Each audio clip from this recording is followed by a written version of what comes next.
ಇವತ್ತು ನಾವು ಉತ್ತರ ಕನ್ನಡದ ಸ್ಪೆಷಲ್ ಸಿಂಪಲ್ಲಾಗಿ ಚಿತ್ರಾನ್ನ ಹೇಗೆ ಮಾಡ್ಕೊಳ್ಳೋದು ಅಂತ ನೋಡ್ಕೊಳ್ಳೋಣ. ಫಸ್ಟು ಒಂದು ಪ್ಯಾನ್ಗೆ ಎಣ್ಣೆ ಕಾಯಕ್ಕೆ ಇಡಬೇಕು. ಅದಾದ ನಂತರ ಎಣ್ಣೆ ಕಾದ ನಂತರ ಜೀರಿಗೆ ಮತ್ತು ಸಾಸಿವೆನ ಹಾಕ್ಕೋಬೇಕು.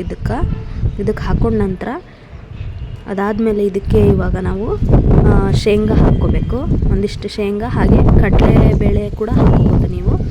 ಹಾಕ್ಕೊಂಡು ಅದಾದಮೇಲೆ ಇದಕ್ಕೆ ಕರಿಬೇವಿನ ಸೊಪ್ಪು, ಆಮೇಲೆ ಉಳ್ಳಾಗಡ್ಡಿ ಅಂದರೆ ಈರುಳ್ಳಿ, ಟೊಮ್ಯಾಟೊ, ಆಮೇಲೆ ಮೆಣಸಿನ್ಕಾಯಿ ಹಾಕ್ಕೊಂಡು ಚೆನ್ನಾಗಿ ಬಾಡಿಸ್ಕೋಬೇಕು. ನಂತರ ಉಪ್ಪು, ಅರಿಶಿಣ, ಅದಾದಮೇಲೆ ಇದಕ್ಕೆ ಜಿಂಜರ್ ಗಾರ್ಲಿಕ್ ಪೇಸ್ಟ್ ಕೂಡ ಸ್ವಲ್ಪ ಹಾಕ್ಕೋಬೇಕು. ಅದಾದಮೇಲೆ ಕೊತ್ತಂಬರಿ ಸೊಪ್ಪು ಇದೆಲ್ಲ ಹಾಕ್ಕೊಂಡು ಚೆನ್ನಾಗಿ ಮಿಕ್ಸ್ ಮಾಡ್ಕೋಬೇಕು.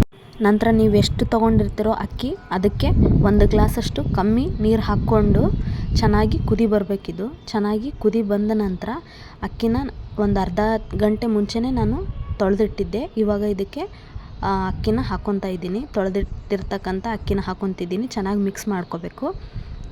ಇದನ್ನು ಮುಚ್ಚಳ ಮುಚ್ಚಿ ಒಂದು 10 ನಿಮಿಷ ಬೇಯಕ್ಕೆ ಬಿಡಬೇಕು. ನೋಡಿ ಚೆನ್ನಾಗಿ ಕುದೀತಾ ಇದೆ. ಈಗ ರೈಸ್ ರೆಡಿ ಆಗ್ತಾ ಇದೆ. ಇದಕ್ಕೆ ಇವಾಗ ನಾವು ಹುಣಸೆಹಣ್ಣು, ಒಂದು ಸ್ವಲ್ಪ ಹುಣಸೆಹಣ್ಣಿನ ರಸನ ಹಾಕ್ಕೋಬೇಕು ಲಾಸ್ಟಿಗೆ. ಮಿಕ್ಸ್ ಮಾಡಿಕೊಂಡು ಉಪ್ಪು ಬೇಕಿದ್ದರೆ ಇನ್ನೊಂದು ಸ್ವಲ್ಪ ಸೇರಿಸ್ಕೋಬೇಕು.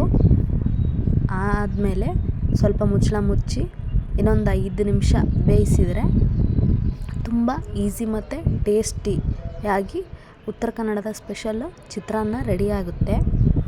ಇವಾಗ ನೋಡಿ, ಈಗ ಇನ್ನೊಂದು 5-10 ನಿಮಿಷ ರೆಡಿ ಆಯ್ತು. ಈಗಿದು ನೋಡಿ ಎಷ್ಟು ಚೆನ್ನಾಗಿ ಬಂದಿದೆ ಅಂತ. ನೀವು ಒಂದ್ಸಲ ಟ್ರೈ ಮಾಡಿ.